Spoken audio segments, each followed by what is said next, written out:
The elevator doors groaned shut behind her with a finality that rang louder than the storm outside. Rain pounded the concrete like war drums, flooding the empty hospital parking lot as flickers of lightning bleached the sky. Leah's breath hitched. Her coat clung to her body, soaked, useless, her hands trembling around the bulge of her belly. 7 weeks too early. She stabbed at the button for the 7th floor. The maternity ward. It should have been routine. She had planned every second, every breath. But the world didn't give a damn about plans. The elevator jolted upward, a mechanical sigh rising from the shaft. Then, darkness. A crack. A flicker. And everything stopped. No sound. No movement. Just a cruel, buzzing silence. The lights dimmed to a sickly emergency red. Leah's heartbeat drowned out everything. No! No! No! Not now! She pressed every button, hands slick with rain and panic. Nothing. Her knees gave way, and she dropped, her back sliding against the mirrored wall until she hit the floor. Her phone? Dead. Of course. The contractions had been 30 minutes apart this morning. False labor, the doctor said. Go home, rest, drink water. That's what they said. But it wasn't false. Not anymore. Pain sliced through her abdomen, a sharp, blooming heat that made her vision white out. She clenched her jaw, gritting against a scream. Then, a whisper of memory. "Breathe with me, Leah," her mother had said when she was little and afraid of thunderstorms. "Don't fight the fear. Move through it." Leah tried.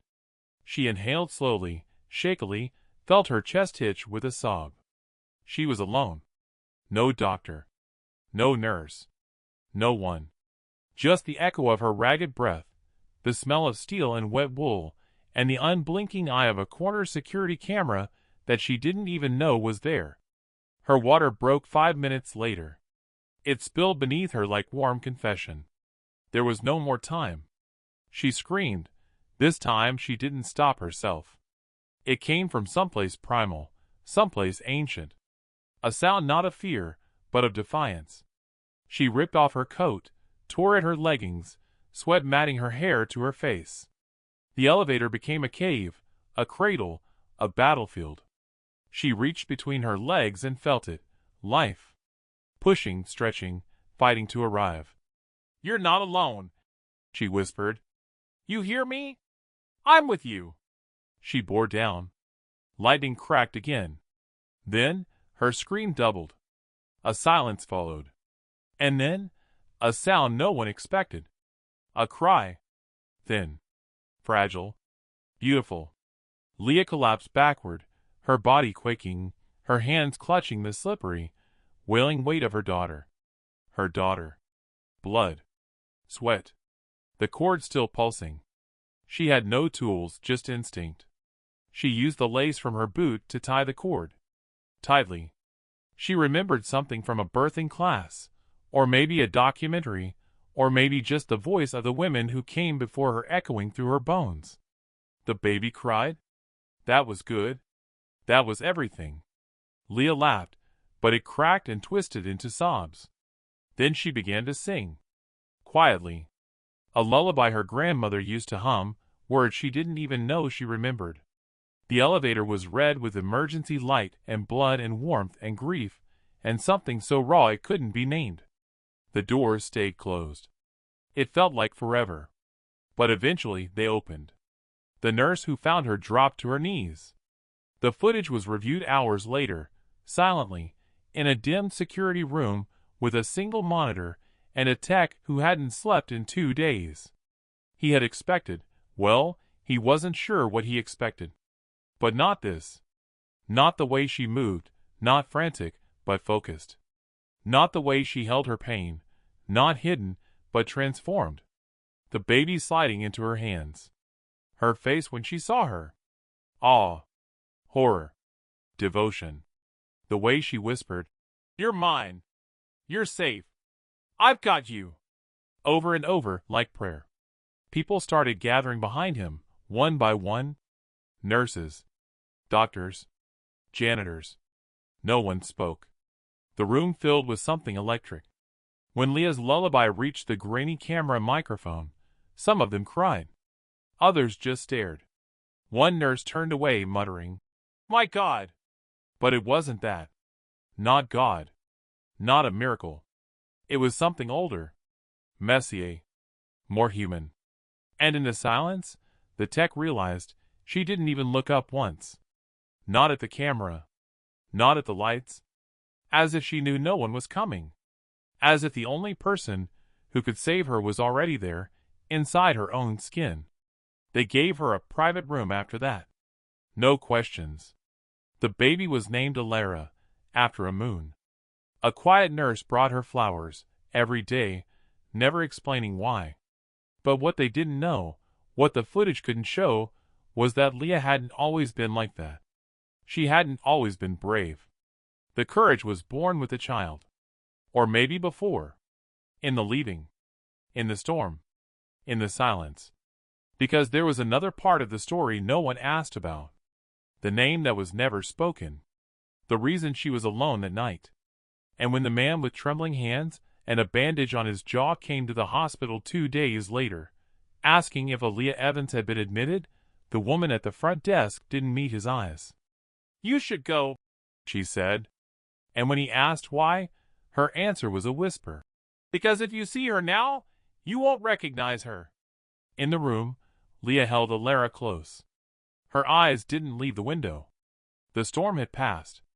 But something deeper still churned in the distance. The quiet after wasn't peace. It was waiting. Because something else was coming. Not another storm. Not a man. Something worse. Or maybe something necessary. And it was already moving toward them, slowly, like the sound of boots in a hospital hallway.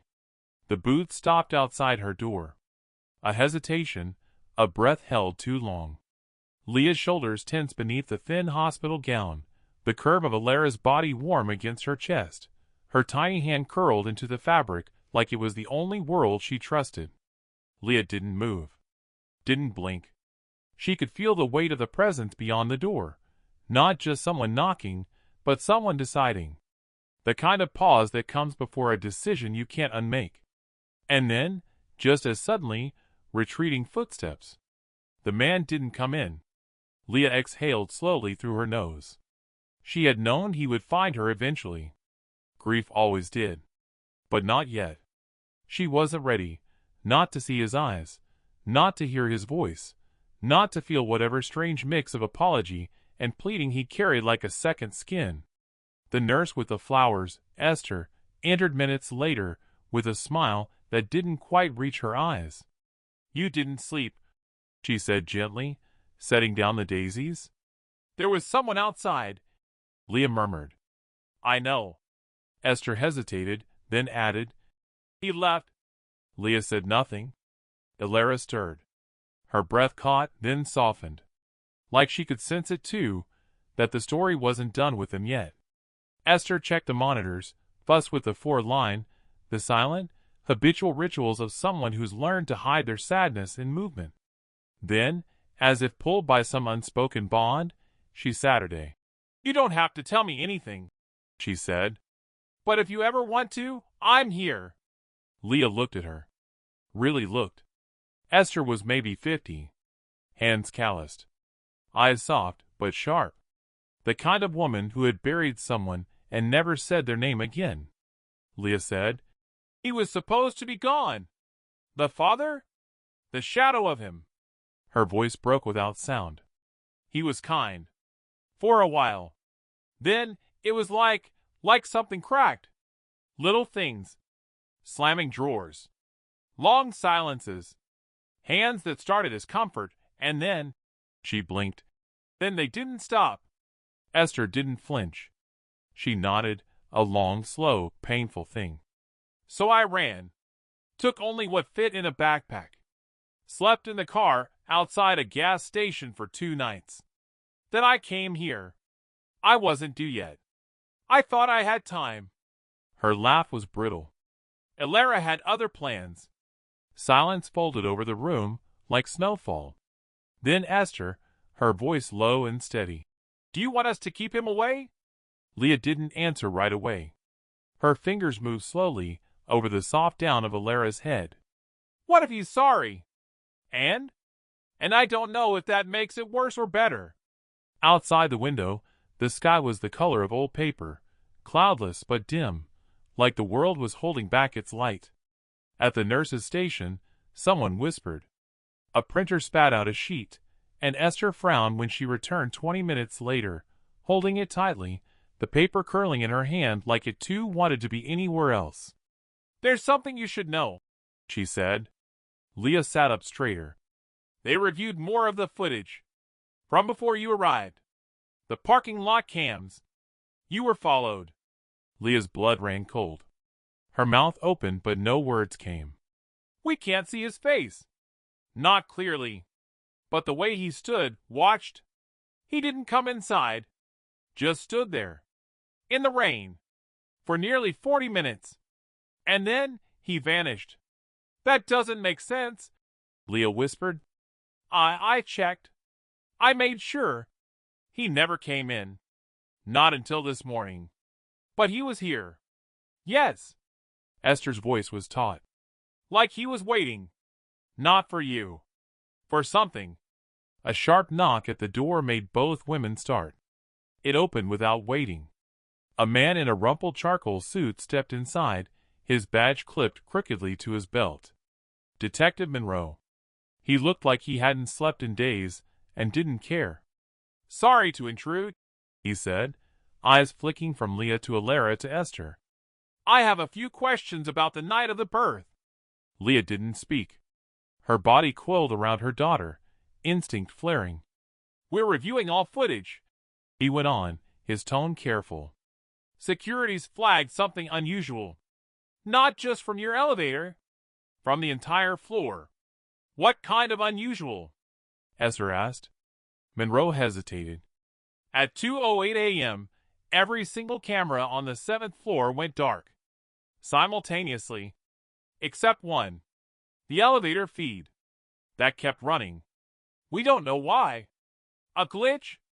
Leah asked, trying to keep her voice steady. Maybe, Monroe said, though his eyes told a different story. But here's the thing. Right before the blackout, there's a figure. In the hallway. Long coat. Hat pulled low. Walking past each camera one by one.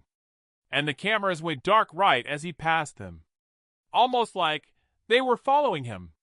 Are you saying it was sabotage? Esther asked, her arms folding. Monroe looked at Leah again, more carefully this time. I'm saying it's like someone didn't want to be seen, but wanted you to be. Leah's stomach turned. Why?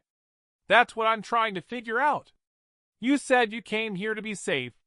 Did anyone know you were coming to this hospital? No. No one. Are you sure? Her mind raced. She had changed her name on the intake form. Paid cash. Told no one except one person, an old friend, a nurse in another city. Just for safety. Only one, she said. But I trust her. Monroe exhaled through his nose. Then either someone followed you by chance, or someone followed you with purpose. And the more I look at that footage, the more I think it's the second. What does that mean? Leah asked, her voice thin. It means, he said slowly, that maybe it wasn't just a birth. Maybe someone needed you to give birth there, in that elevator, in front of that camera. He looked at Alara, now sleeping again in her mother's arms, a faint line of milk on her chin. And I think whatever that was, it's not finished. The next morning arrived not like a sunrise, but like a wound reopening, slow, sore, without fanfare. Leah sat on the edge of the hospital bed, elbows on knees, watching Alara sleep in the bassinet beside her, the white noise of the monitor ticking like a second heartbeat. Her face was hollow with thought, not fatigue. She hadn't slept. Couldn't. Not after what Monroe said. Not after seeing the slow, ghost-like figure on the footage he showed her, grainy, barely more than a shadow, but undeniable. Someone had walked that corridor. Someone had moved past the cameras and left them dark like closed eyes. Someone had made sure she was seen, and no one else. And she was done waiting. The hospital room smelled of antiseptic and something older, fear maybe, or its cousin memory. Leah stood, moved like her bones were heavier than they should be, pulled on the same jeans she'd come in with, now wrinkled and stained with blood and rain. She clipped the visitor tag to her jacket pocket. Quietly, she walked Alara to the nurse's station, her body aching, her hands steady. "I need someone to watch her," she said to Esther, who looked up from a clipboard. "Where are you going?" Leah met her eyes. "To remember who I was before I was afraid." Downstairs, the hospital lobby was a blur of movement, patients in wheelchairs, overworked staff, that strange, filtered light that comes through safety glass and makes everything look vaguely artificial. Leah walked past it all like a woman walking back into her own skin. First stop, the security office. The tech from before looked up, startled. "You're not supposed to be down here. I need the footage," she said. "The original copy. Not the clip version. Everything. From the garage. From the elevator. From the hallways. And audio." He hesitated, eyes darting. "I can't. Not without a request from Detective Monroe authorized it," she lied. He stared at her,